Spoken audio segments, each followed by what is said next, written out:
Today, we're going to tackle one of Shakespeare's most famous and definitely most debated plays, The Merchant of Venice. Now, you might know it as a comedy, right? It's got romance, witty characters, all that good stuff. But simmering just underneath is a much darker, much more complicated story that people have been arguing about for over 400 years. So that's the big question, isn't it?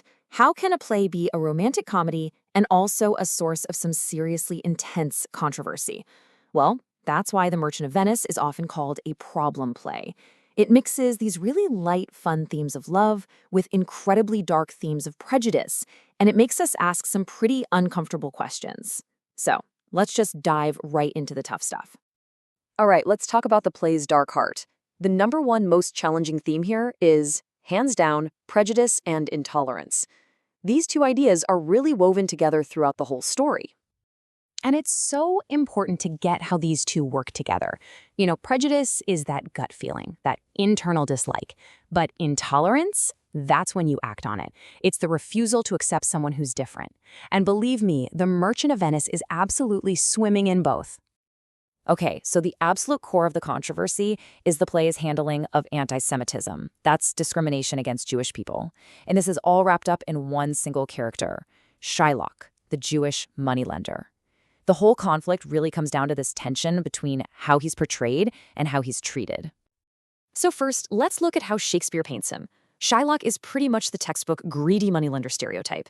He practices something called usury, charging interest on loans, which at the time was a big no-no for Christians. And of course, the big one. He is shown as being mercilessly cruel, demanding a literal pound of a man's flesh for a defaulted loan. It's a pretty villainous picture. But then, look at how he's treated. Antonio, who's supposed to be the hero of this story, openly admits to spitting on Shylock, kicking him, calling him a dog. Most characters don't even bother to use his name. He's just the Jew. So even as he's being set up as this villain, he is, without a doubt, the victim of constant, vicious abuse.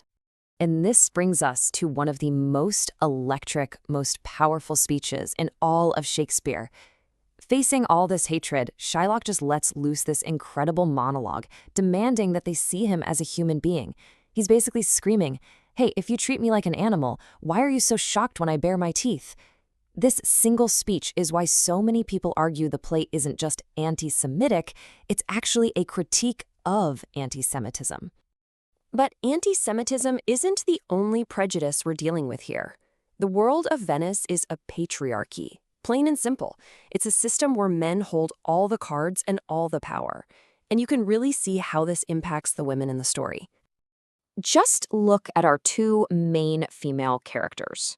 You've got the super rich Portia, who is completely controlled by her dead father's will. She can't even choose her own husband. She's basically a prize in a bizarre game he set up. Then you have Shylock's daughter, Jessica, who is so miserable and trapped that she literally calls her home hell. Two totally different women from different worlds, but both are completely hemmed in by the men in their lives. Now, for all the darkness and hate, this is also a story about love, loyalty, and family. In fact, these bonds are what push the characters to do everything they do. It's the engine that drives the entire plot forward. And the play really looks at love from a few different angles.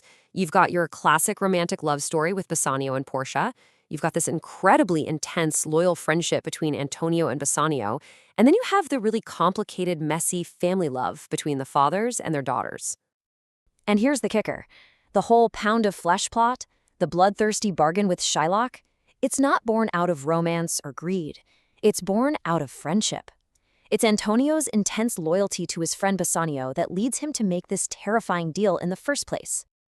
And that deal leads us straight to the climax of the play.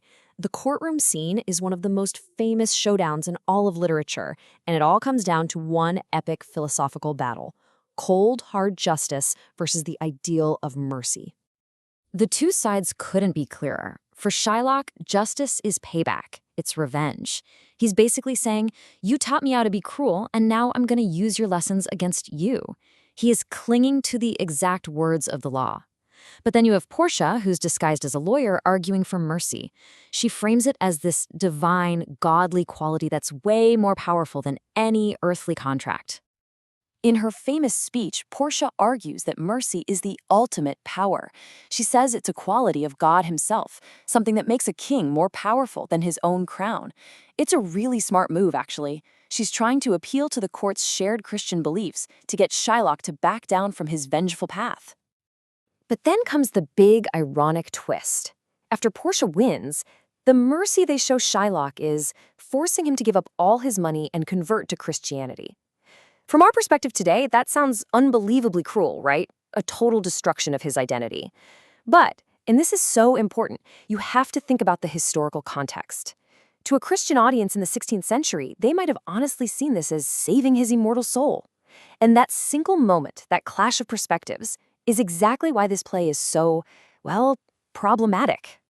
All right, let's touch on one last theme that's bubbling under everything else: wealth. Money makes this world go round. Venice was a hub of commerce, and pretty much every single relationship and every conflict in this play is built on a foundation of finance. And wealth is definitely a double-edged sword here.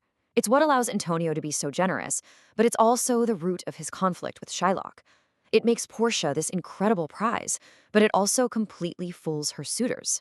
As the play itself says, all that glitters is not gold. So after all that, what's the final verdict? Is this play a comedy or a controversy? Well, the truth is there isn't one answer. That's why it's a problem play. On one hand, you can absolutely argue the play is antisemitic. It uses ugly stereotypes and Shylock is crushed in the end. But on the other hand, you can argue it criticizes antisemitism. It shows how cruel and hypocritical the Christian characters are, and it gives Shylock some of the most powerful lines in the play to defend his own humanity. And that leaves us right here with the big, ultimate question that people are still debating today. Did Shakespeare write a play to condemn the prejudice of his era, or did he just write a play that reflects it?